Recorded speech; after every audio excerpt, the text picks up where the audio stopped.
Billy. Paul was playing on the seesaw with Jimmy. Hello, Professor. It was great. However, Bobby, our other friend, wanted to play and be on the seesaw with us. Oh, I didn't know you had other friends, Billy. Hector's very funny, Professor. He taught me about balancing two people on the seesaw, but now we have three people.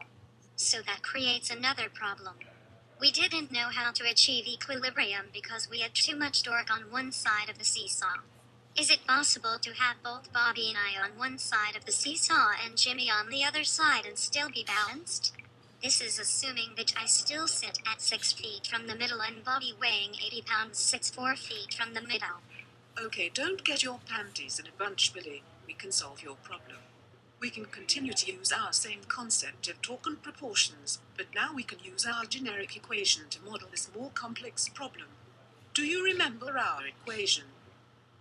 Yes, it was weight times distance on one side of the lever equals the weight times distance on the other side. Correct, except now we have many weights on one side of the lever and only one weight on the other side. However, we will still need to find a proportion between the two lever arms so we achieve equilibrium. So modifying our equation given, we will now add the different components on that lever arm and then set them equal to the opposite side.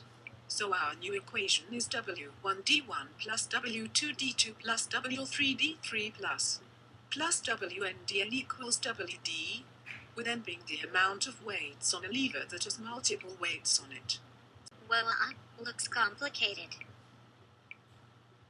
At first, yes. So let's demonstrate this new equation on a simpler problem so this new equation doesn't seem as complicated.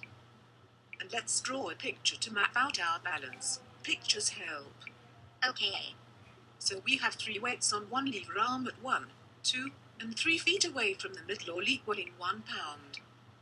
And then there is only one weight on the opposite side, 2 feet away, equaling 3 pounds. Will this lever be balanced even though there is multiple weights on one lever arm, but only one on the other? Okay, so according to our new and improved equation, that would mean 3 feet times 1 pounds plus 2 feet times 1 pounds plus 1 foot times 1 pounds, which equals 6. And then looking at the other side of the equation, we have 3 pounds times 2 feet, which also equals 6. Correct. Oh, well, that didn't seem too complicated after all. Yes, very nice, Billy. So back to our problem. Let's draw a picture. Yes, because pictures help. In our case, you weigh 140 pounds and are sitting on a seesaw 6 feet away, and then Skinny Bobby weighs 80 pounds and is sitting 4 feet away from the middle on the same side of the seesaw. How far does Jimmy, weighing 210 pounds, have to sit from the middle of the seesaw? Okay, so our equation is my weight times my distance plus Bobby's weight times Bobby's distance, which equals Jimmy's weight times his distance. Correct. Okay, so then we have 140 pounds times 6 feet plus 80 pounds times 4 feet equals 210 pounds times Jimmy's distance, D. And 840 plus 320 equals 210, D. 1160 equals 210, D.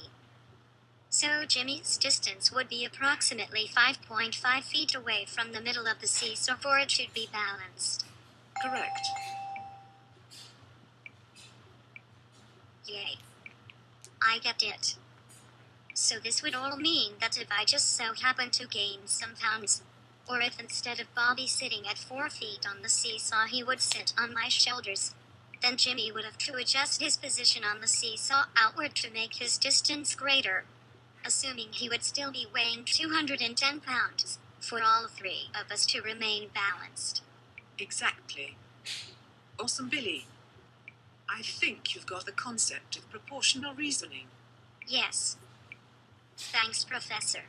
I have to go tell Jimmy and Bobby. Bye. Bye, Billy.